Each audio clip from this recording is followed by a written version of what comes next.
Ang Inwang San o Inwang Mountain ay isang bundok na may 338 meters above sea level at matatagpuan mismo sa central area ng Seoul dito sa South Korea. At ang pangalang Inwang na ito ay may ibig sabihin na Compassionate King. Nanggaling ang pangalang ito sa salitang Injungmanen sa Korea na ang ibig sabihin ay compassionate.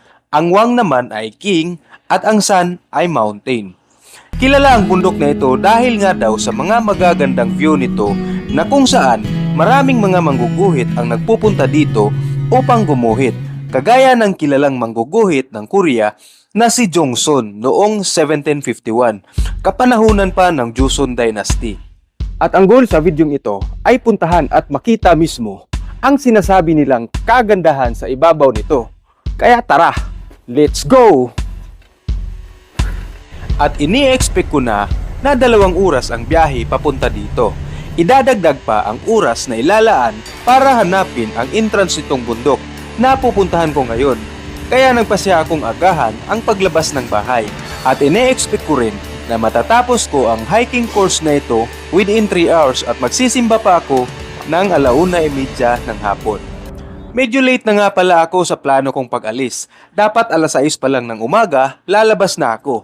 At pagdating ko pa sa pinakamalapit na bus station, kinakailangan ko pang magpalit ng sapatos. At ang nakakatawa, sumabay rin ang puwet ko.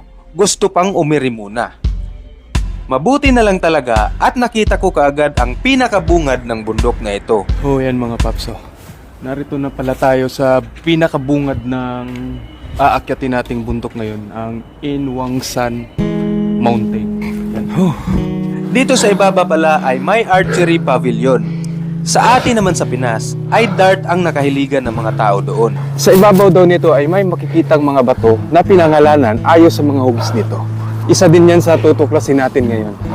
Wala pa tayong tulog mga paps. Lumabas ako sa trabaho kagabi 12:00. Tapos bala ko na talagang pumunta dito. Ngayon, 6:00 sana. Kaso di na ako nakatulog eh. Diretso na ako dito. Nagmula ako sa amin. Bumiyahe pa ako ng 2 oras papunta dito.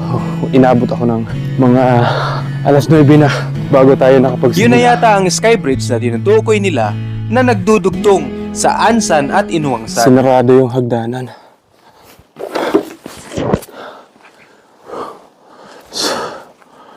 I am here. At dito banda, nalito na ako. Mali ang ruta natin mga paps, doon dapat tayo. Tinitingnan ko ang mapa pero parang hindi tutungo doon ang dinadaanan ko. Bababa tayo. Yung nasundan ko palang kanina, mga matatanda yun. Ang buong akala ko kanina ay nasa tamang daan ako at nang makita ko yung mga parada ng mga sasakyan ay nabuhayan kaagad ulit ako. Siguro naman tama na to mga paps. Akala ko babalik pa ako sa ibaba pinakaibaba. Putik. Ito na ang sinasabi ko.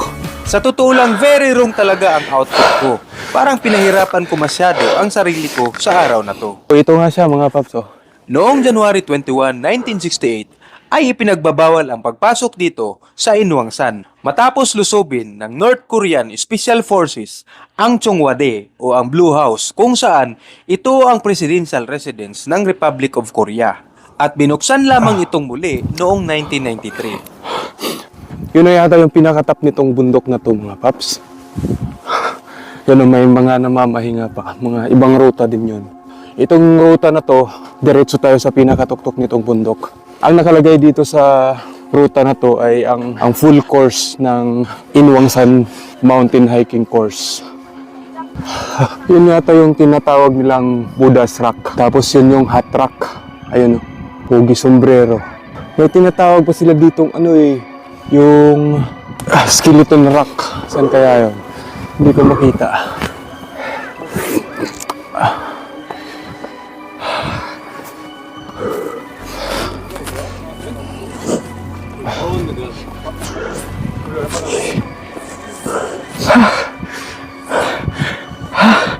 Yun ang mahirap pag nagbibideo ka na wala kang kasama. Ang gagawin mo, iiwan mo dito sa ibaba yung camera tapos aakyat ka dun sa itaas. Ay! Putik, tapos pagbalik mo, babalik ka na naman.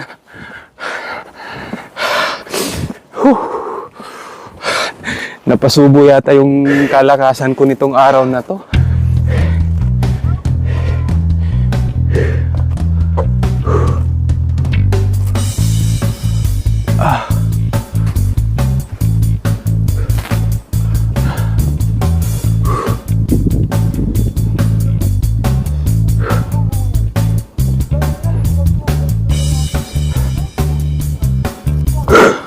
Diretso na tayo.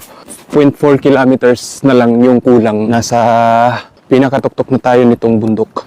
Tinitipid ko rin yung battery ko kasi konti na lang eh. Nasa kalahati na lang. Tapos bababa pa tayo mamaya doon sa likod. Sa kabilang ano naman. Hindi tayo babalik dinaanan natin. Doon tayo sa kabila, bababa. At doon na rin ako sasakay ng bus papuntang Hewa para magsimba mamaya. Pala dito natatanaw ko yung isang tower. Ewan ko lang kung yun yung Namsan Tower o yun yung Seoul Tower. Yan pala ang fortress wall of Seoul, mga paps. Ginawa ang bakod na ito upang hindi madaling mapasok ng mga kalaban ng kuta ng Seoul noon pa man ay itinuturing na sentro o kapital ng bansa. Ang wall na ito ay nakumpleto noong January 1, 1396 sa kapanahunan ng Joseon Dynasty. May 4 na mga kilalang bundok ang naabot ng bakod na ito na may 18.6 kilometers ang haba. At iilan na rin ang mga binago dito sa kasalukuyan upang mapanatili ang tibay at tatag nito.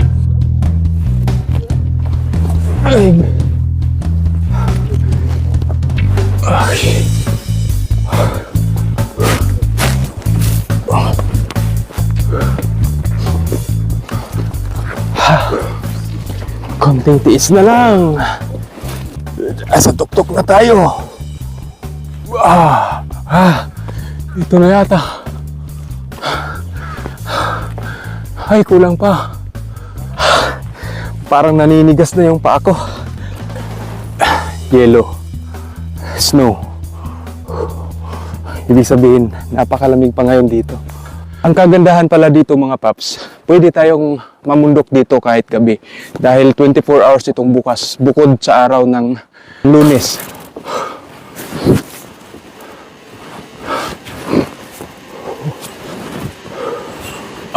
Ano, mga matatanda na yan, mga yan. Siguro mga 60 pataas. Pero ang lakas-lakas pa mamundok. Ay,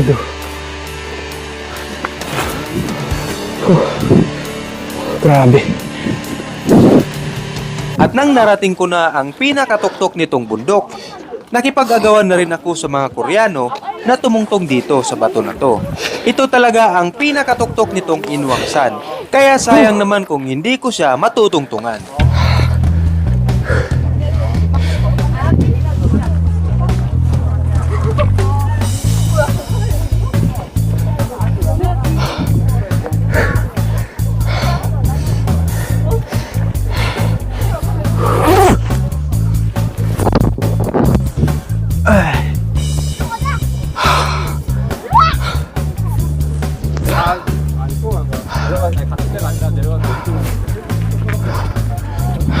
Success.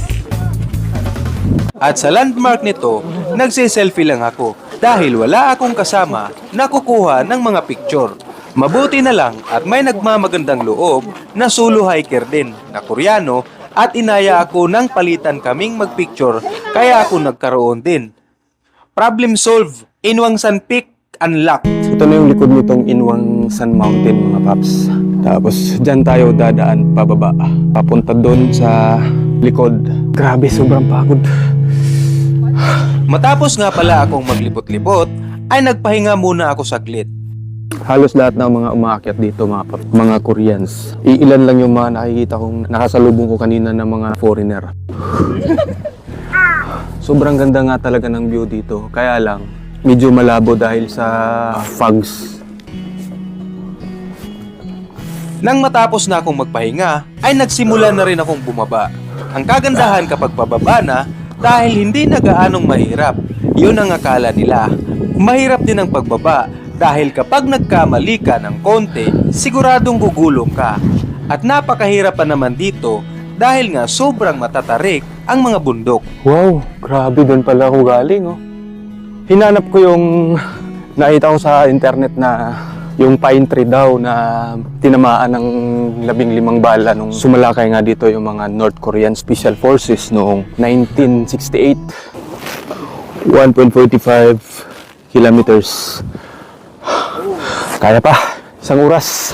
Naglalagay sila, maglalagay rin tayo.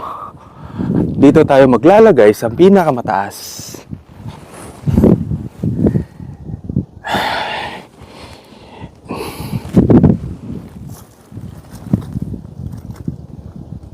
Ay, ewan ko kung anong paniniwala yun. Pero nakikita ko lang nung huli kaming namundok nung tito ko. Marami kaming nakikitang ganun. Ginagaya lang din namin. May nadaanan pa ako mga matatanda na kumakain sa daan. Ang pamumundok talaga dito ay parang nagpipiknik lang. Kumpara natin sa Pilipinas. Kapag nagpipiknik tayo, panigurado sa dagat yun. At may litsong baboy syempre. Ganun tayo eh. Pagkababa ko na, inakala ko na wala na akong poproblemahin pa. Pero meron pa pala. Nahirapan ako maghanap ng pinakamalapit na bus stop. Buti na lang, nandito si Waze. Go. Okay. Malaking tulong talaga si Waze. Let's get started. Drive safely. In 100 meters, you arrive at Jahamongage, Yundongjaman Hagwon. Jamon Gate. Just drive slowly. Akala mo naman may sasakyan. Meron nga naman pala, dalawa pa, sapatos. Ay. Ramdam ko talaga ang pagod habang papaakyat ako dito kanina.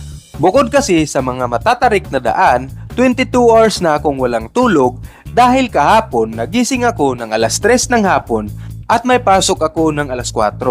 Paglabas ko naman ng alas 12 ng hating gabi, dapat ay matutulog na ako kaagad. Pero hindi talaga ako nakatulog. Isang dahilan rin kaya nahihirapan akong matulog ay ang papalit-palit na schedule sa trabaho. At ang planong ito na mamumundok ay nakaplano ko na talaga sa araw na to. Kaya mas lalong hindi ako makakatulog kapag hindi ko ito itinuloy. Sa awa ng Panginoon, natapos ko ng maaga ang Inwangsan Peak Hiking Course na ito.